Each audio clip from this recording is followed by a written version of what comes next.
Here I have XIAOMI Mi 9 SE, and today I'm going to show you how to perform virus scan on this device. So firstly, you will have to open your pre-installed application on your device, which is called Security.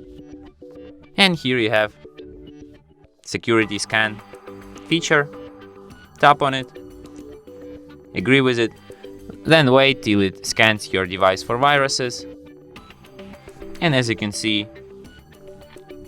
no threats found on my device, but one risk found because my system is not updated. And that's it. Thanks for watching.